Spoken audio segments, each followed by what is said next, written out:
Estamos de volta aqui no programa Mundo Animal pela TV Mundi, no www.tvmundi.com.br. Hoje o assunto é interessantíssimo, nós estamos falando sobre as tartarugas, os cágados e os jabutis. Estamos entrevistando o Dr. Christian. Dr. Christian, esses animais, eles parecem meio pré-históricos. Aliás, nós fizemos uma pergunta anterior com relação à idade. Há uma vantagem em relação a isso, porque a pessoa às vezes compra um cachorro, um gato, e um cão dura 15, 16, no máximo 17 anos. Esses animais vivem mais? Vivem muito? Vivem. Bem, na verdade, muitas vezes, principalmente quando se fala de jabutis, você vê muitas histórias, né? Você vê muita gente colocando esses animais até em testamentos, porque são animais que vivem em média de 80 a 100 anos de idade. Vivem até mais que uma pessoa. Né? Você vê que um jabuti vive em média 80, 100 anos e um tigre d'água, um semiaquático, vive em média 50 anos. Então, são animais que vivem bem mais do que um cão e um gato. Perfeito. E com relação à ancestralidade, de fato eles estão mais próximos dos dinossauros, dos animais pré-históricos? Sim, eles são do período Triássico. Né? Então, eles são de mais ou menos, assim, eles têm as semelhanças ainda desse período devido aos cascos. Então, tem mais ou menos 200 milhões de anos atrás. Então, assim, são animais muito próximos a essa parte jurássica, né, praticamente. Né?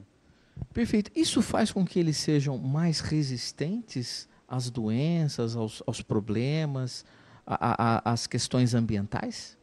Eles são mais resistentes também devido também à metabolização deles. Eles têm uma metabolização mais lenta, né? Então, você vê que eles desenvolvem com mais dificuldade uma enfermidade. Né? Eles são mais resistentes, são animais robustos, né? Eles aguentam. Como eles são animais que dependem da temperatura externa, eles não produzem calor. Então, são animais que se adaptaram bem ao ambiente. Então, por isso que eles são tão resistentes. Né? Então, ou seja, é um animal que, se ele tiver numa temperatura de 40 graus, eles ficam próximos dessa temperatura. Se tiver frio, eles vão diminuir a temperatura corporal. Eles até hibernam em períodos que está muito frio, para não perder gordura, para sobreviverem e até vir a parte de verão, primavera, para voltarem a se alimentar. Então, são animais extremamente robustos e fortes. Agora, Christian, é comum o proprietário desse animal ligar dizendo que o animal está triste, está apático, e isso tem uma relação com a temperatura aqui na cidade de São Paulo, no inverno, por exemplo? Não, tem sim. Quando a pessoa não está acostumada com esse tipo de animal, dependendo do período do ano, muitas vezes você vê que o animal ele se isola um pouco mais, se alimenta um pouco menos, né, nas temperaturas mais frias. Né? Então, o animal se reclusa mais, ele poupa mais energia. Né? Então, parece que ele está mais prostrado, mas não quer dizer que ele está prostrado. Ele está na verdade, se preservando, né? Tentando guardar gordura devido ao frio. Né? Mas também e no verão eles começam a ficar mais ativos, né? Eles começam a comer mais. Então, essa diferença que tem que também estar atento. Mas não quer dizer que também, muitas vezes, eles ficam prostrados também pela falta do dono. Então, ou seja, são animais sensíveis também, não são só frios de sangue, eles têm sensibilidade, são sensíveis, então são animais que sabem quando o dono chega em casa, segue o dono, gosta de carinho. Então, muitas vezes ele acaba ficando até prostrado, às vezes se o dono viaja. Né? Pode viajar independente de não comer. Então, são animais sensíveis também, não são cães e gatos, não. Na verdade, as pessoas que têm cães e gatos, elas até meio que nem acreditam nisso, né? Porque compara o jabuti como se fosse uma pedra, né? Fala, esse bicho aí não liga para mim, não presta atenção em nada. E isso não é uma realidade. O animal, de fato, também tem uma questão emocional. Tem sim, não, eles gostam, eles dão muita atenção, mas da maneira deles. Então, por isso o dono também eles sabem disso. Os donos que têm esses animais, eles sabem que eles expressam os sentimentos da maneira deles. Uma maneira totalmente mais simples, né, mas também com muito carinho. É simples, mas não menos carinhosa. Isso mesmo. Christian, gostaria que você falasse um pouquinho sobre a alimentação. Né? Acho que é uma dúvida do telespectador. O que esses animais comem? Então, como nos referindo à parte de jabutis, os terrestres, eles são onívoros, né? Mas eles comem tanto carne como verduras, frutas, legumes, né? Folhas em geral. Mas eles tendem mais a parte de herbívora, né? Então, eles comem muito mais verduras e tudo. Então, são alimentos que você sempre tem que disponibilizar, né, em casa. Então, tanto uma maçã, pera, e tipo, todos os tipos de verduras disponíveis. No caso de... E também tem, não esquecendo, também as rações peletizadas, que são mais completas, né? Caso não tenha toda vez a disponibilidade de produzir, de preparar, né, esse tipo de alimento, pelo menos tem a ração, tem todo o teor nutricional necessário. No caso dos tigre-d'águas, eles não deixam, eles são mais para carnívoros do que onívoros, né, mas eles têm uma tendência a ser onívora também, mas eles têm uma maior predisposição a carnívoro. Então, eles comem dentro da água, não fora da água, e, geralmente, ou as rações peletizadas, preparadas para isso, ou também pequenos crustáceos, carne, essas coisas dentro da água. Christian, eu já ouvi dizer que a pessoa colocou lá um pedaço de carne para o animal não comeu quando a carne estava fresquinha, esperou estragar para comer. Isso acontece mesmo? Isso é normal? Na verdade, eles esperam chegar na temperatura da água, né, para então poder se alimentar. Então, por isso que eles acabam, muitas vezes, esperando. Mas também, muitas vezes, se disponibilizando alimentos frescos, também eles acabam comendo, depende também da fome. Né?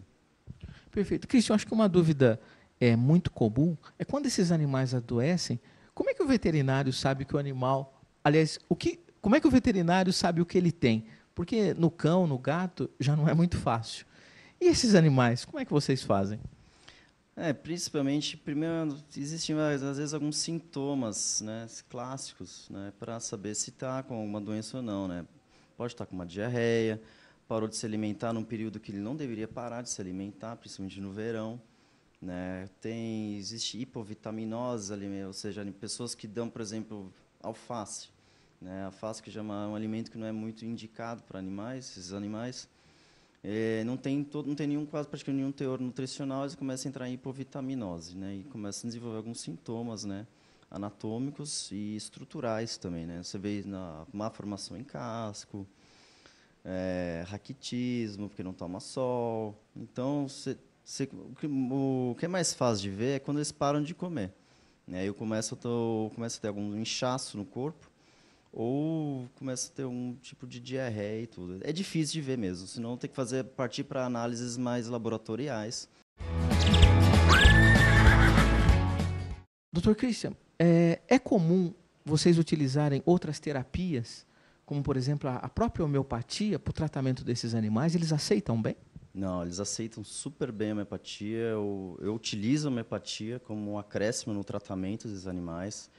Eles aceitam super bem, né? E nada mais do que os animais para mostrarem que esse tipo de tratamento homeopático é eficaz, né? Então, eu vejo muita eficácia nesse tipo de tratamento. Então, em casos de problemas ósseos, inflamatórios, de imunidade, infecciosos, é muito utilizado, eu utilizo muito como um acréscimo de tratamento. Acontecem muitos traumas, muitos acidentes, e qual é a relação do jabuti com outros animais da casa? Cachorro, gato, pássaro? Como é que... Existe algum problema de convivência? Só tem que, na verdade, assim, eles não têm nenhum problema, assim, eles são super bem aceitos, né, no ambiente. Porém, você tem que apresentá-los, né, você tem que socializar esses animais, porque principalmente com cães, né, porque na verdade isso aqui, o casco deles é feito à base de osso. Então, infelizmente, eles vão observar esses animais como se fosse um alimento. Então, você tem que socializar esse animal na casa. Mas eles socializam bem com os animais, desde que você faça essa parte comportamental, esse adestramento entre o cão por exemplo, o cão com o jabuti, por exemplo. Não é só chegar, comprar, colocar junto e ver o que acontece. O risco é muito grande. Estava... Existem muitos acidentes, né, de animais pegando o jabutis ou o tigre d'água, né, e você vê muito depois problemas de casco devido às mordidas. Existem outros acidentes também, por exemplo, às vezes cair na escada, ou alguma coisa que cai em cima, choques elétricos. Tem algum outro cuidado, alguma dica, Christian, que você daria para a pessoa que tem esse animal? Não, acidentes existem muitos, né? Principalmente o que mais acontece até em jabutis, eles são atropelados, né? Você vê muitas vezes carro passando por cima deles, né? Então você vê muitos problemas de casco, fratura de casco devido a um atropelamento ou queda de um prédio até, porque às vezes deixou na varanda e a varanda tem um vão e o animal acabou escorregando e tudo e cai. Então você tem que sempre preparar o ambiente onde vai morar de forma para ele não ter esses tipos de acidente. Lugares altos, né, para que ele caia. Que o piso não seja escorregadio, senão desenvolve problemas articulares, né, e não deixar nada muito quente, pé próximo, para também eles não se queimarem, porque são animais que gostam de calor, né, então eles acabam sempre procurando o calor para dormir, então para eles não se queimarem. Ou seja, até aquelas pedras especializadas de répteis, tem que tomar cuidado, porque às vezes eles ficam quentes demais. Mas fora isso, desde que você prepare a sua casa, o seu apartamento, para isso, eles normalmente não tem muito acidente, não. Perfeito. Doutor Christian, para o telespectador do programa Mundo Animal que tem alguma dúvida, que precisa de um esclarecimento mais detalhado sobre algum ponto que nós comentamos, qual o seu contato, aonde é a sua clínica, enfim. Então, a clínica se chama Vila Vet, né? É na Vila Mariana, né? O telefone de contato é 5084-2910, né? O site é www.vilavet.com.br. Se quiser entrar em contato por e-mail, pode entrar com contato@vilavet.com.br. Doutor Christian, eu quero agradecer muito você ter aberto aqui a sua agenda para receber a nossa equipe aqui do Mundo Animal. Muito obrigado pelos esclarecimentos e valeu. Eu acho que foi muito elucidativo as suas dicas. Eu que agradeço. Espero ter tirado algumas dúvidas para vocês. Vamos ficando por aqui no programa Mundo Animal pela TV Mundi, no www.tvmundi.com.br. Até semana que vem. Tchau, tchau.